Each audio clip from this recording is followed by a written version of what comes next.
j'étais obligée de monter une entreprise parce qu'au fil des années, j'ai développé. Et à la fin, je me retrouve avec une centaine de personnes aujourd'hui.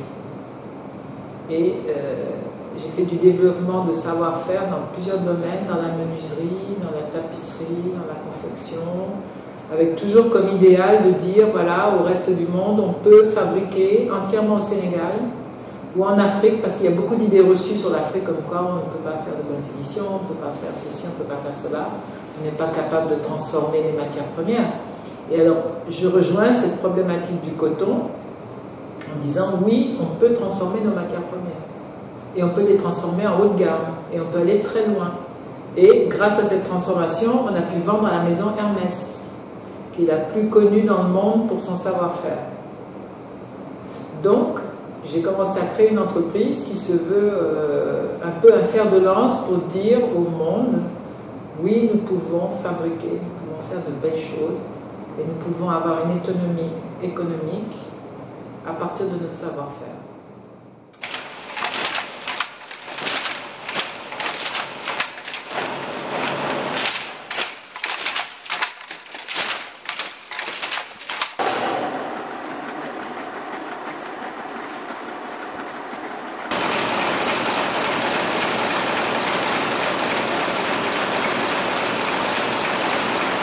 Aujourd'hui, on arrive à une activité qui mélange l'industrie, le savoir-faire artisanal, le design et l'art. Et pour moi, c'est un nouveau concept d'industrie qui est plus adapté à notre pays, à nos pays d'Afrique de l'Ouest. J'appelle ça la slow industry, qui à la fois veut produire, mais ne va pas produire à outrance comme l'Asie, mais va se servir du design et de nos beaux, très beaux matériaux pour se positionner. Le textile est pratiquement mort au Sénégal, donc personne ne veut financer le textile. Toutes les usines ont fermé, donc c'est très limite. Et comme je vous dis, on est dans la problématique du coton, où l'ensemble des matières premières est exporté vers l'étranger. Parce qu'il y a toute une chaîne, il y a tout un savoir-faire. On sait tisser, on sait bien faire la confection. On est fort en confection, on est fort en tissage. Hein? Nous cultivons du coton entre 20 000 et 30 000 tonnes, 50 000 tonnes. Donc, il manque un maillon de la chaîne, c'est la filature. La filature a fermé. Donc, tout est bousillé. Et vous imaginez que nous sommes dans des pays où il n'y a pas un mètre de drap qui est produit sur place, un mètre de rideau produit sur place, une nappe de table dans les hôtels. Si vous réfléchissez bien, on vit dans un monde absolument absurde. On gaspille nos matières premières. Nos matières premières sont de haut niveau, très haut niveau. Et on les gaspille, on les brade en les vendant comme ça au poids. On ne tente même pas une semi-transformation.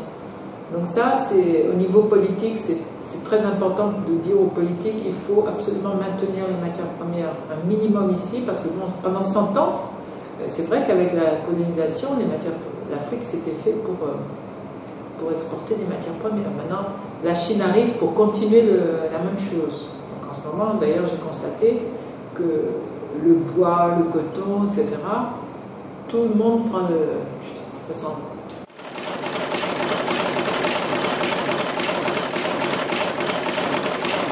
léegi dama jël benn siwo trempé yëpp. waaw boo xoolee pour réaction bi. pour réaction bi quoi. non bu loolu bu ñu on va dire sur le tout. ça c'est le 28. waaw. amul problème. D'accord, xam nga trempé.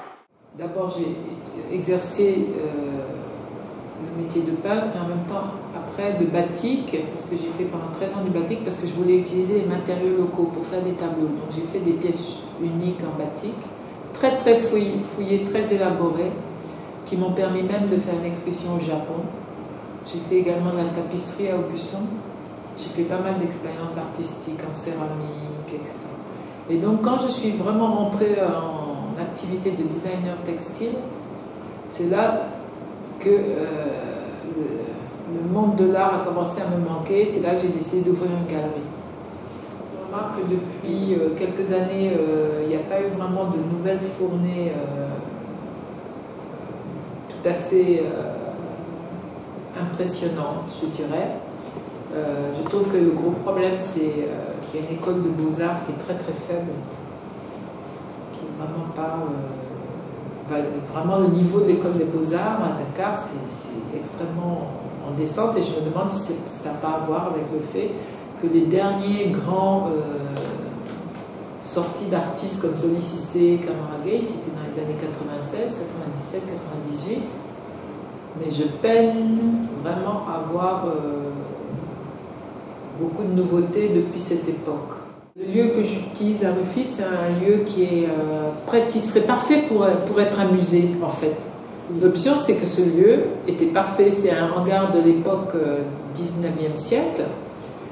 On peut même en faire un musée d'art contemporain. Donc en attendant, j'ai installé toute l'activité et je suis en train d'essayer de conforter cette activité pour qu'elle émerge. Donc c'est pour ça que je n'ai pas eu beaucoup le temps de m'occuper de l'aspect artistique, mais c'est en train de revenir. Et je suis en train de revoir de nouvelles options pour 2012, Inch'Allah.